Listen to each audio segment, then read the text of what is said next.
Hey, Erbil, welcome and thank you so much for joining. I'm really excited to kick off our Speaker Spotlight series, showcasing some of the amazing speakers that will be at the Real World Asset Summit. So, can you introduce yourself and tell us a little bit more about you and your company? Thank you, Baji. It's great to be joining the RWA Summit this year. My name is Erbil Karaman. I'm the co-founder and CEO of Huma Finance.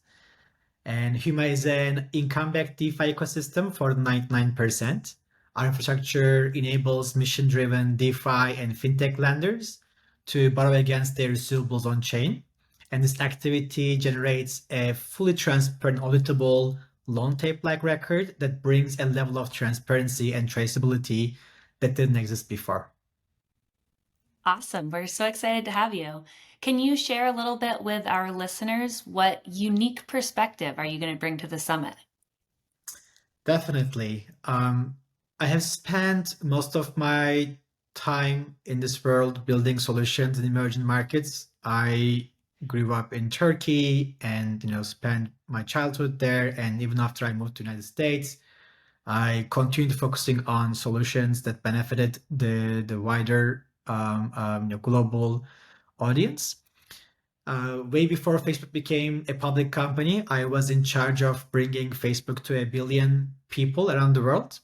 And that required me to bring that perspective into a company that was mainly a Western company at the time, and bringing the lives, everyday lives and struggles of the people around the world, including taking my teams on planes to distant parts of the world to spend time with locals, as well as crafting experiences inside the campus that help people understand and empathize with people in different parts of the world.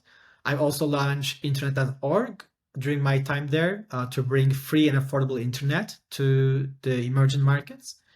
And I have a very good sense of what it takes to bring new innovative solutions to billions of people because of the experience.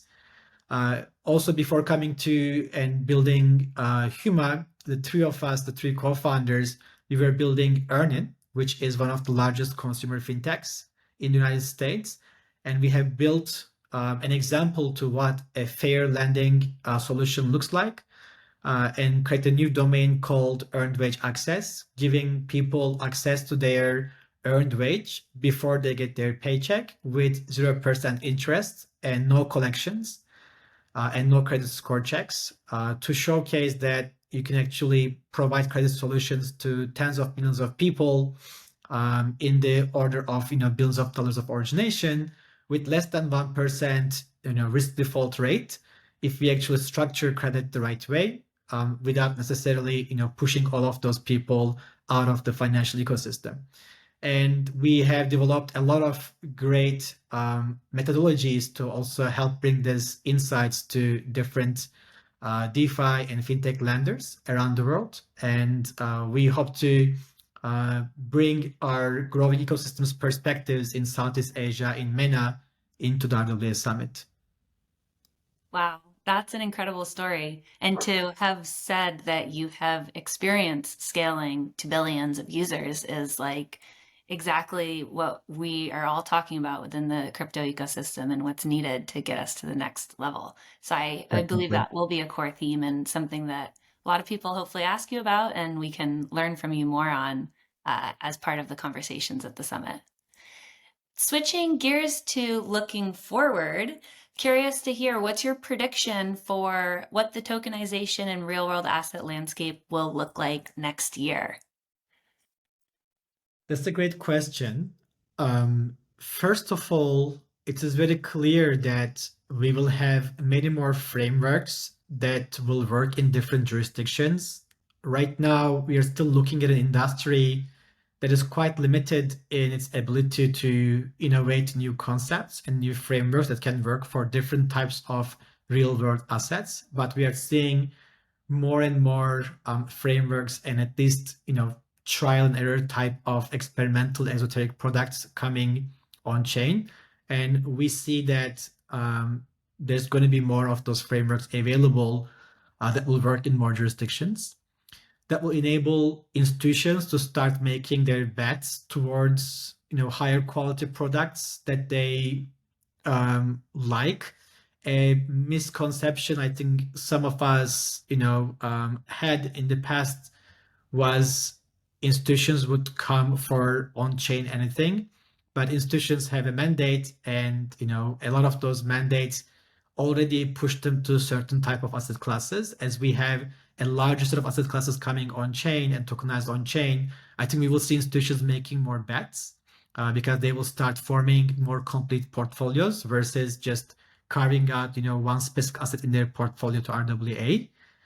Part of it is going to be a more accessible on and on ramp and on off ramp solution suite. We are also a bit limited, but we're seeing that some of those getting addressed with more institutional on and off ramp solutions also coming to life. And I would also say, as the last thing, we will have a much more educated regulatory and compliance ecosystem, hopefully, 2024. Because so far the focus has been more on specifically exchanges, what is a security, what is not, as well as the stable coins.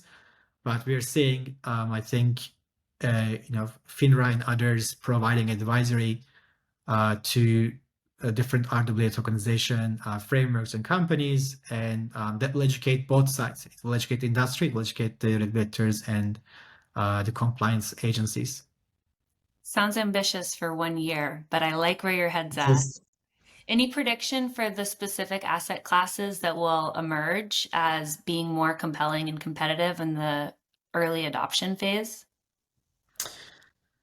Sure. I think a lot of times the institution's mandate is, based on what kind of asset classes they just feel comfortable managing, and the asset managers able to actually manage different type of asset classes and how much they understand. So far, the main adoption layer that we have seen are the type of things that they already understand. What are these? These are treasury-like securities or indexed equities, or on-chain credit is a asset class that a lot of them understand. They might still hesitate due to certain risks not understood when asset actually is tokenized on-chain versus not on-chain. But we're also seeing that the current interest rate environment is pushing people to seek more higher yield returns. That on-chain, I think, is going to be a better place for that anyways, because of the efficiency it brings and the number of counterparties and middlemen that it requires as much less than what's required in TradeFi. And we are also seeing that more and more protocols and on-chain asset issuers and tokenization layers are starting with the mindset of the institutional capital. And I think that will be the main accelerator of what's going to happen next, because if we start the institution's interest in what their mandate is and what kind of assets they're looking for, and create higher quality products than what exists in TradeFi, I think those will be the ones that we will see a lot more capital flowing into. Love it. Perfect. I'll end with a fun question that we're going to ask everybody. So we'll have a few hundred people at the summit, and we want a way to break the ice. So can you tell us 2 truths and a lie, and then people can guess which one is the lie when they come up and meet you? Okay, this is a hard one. They need to be truth like lies or lies like truths. Okay, so I'll start with, I have many cats. I have more than 100 cousins. I never lie. Wow. All right. I'm glad I have 5 weeks to figure this one out, and I'll surprise you with my prediction at the summit. Hopefully it's not that Okay. hard. Erbil, thank you so much. Actually, tell me how to pronounce your name correctly, because I totally butchered it at the beginning. No, it's great. It's great. Exactly how you pronounce it. Okay, well, thank you so much for joining us. We look forward to seeing you in just a few weeks in New York in September. Same here. Look forward to it, Baji.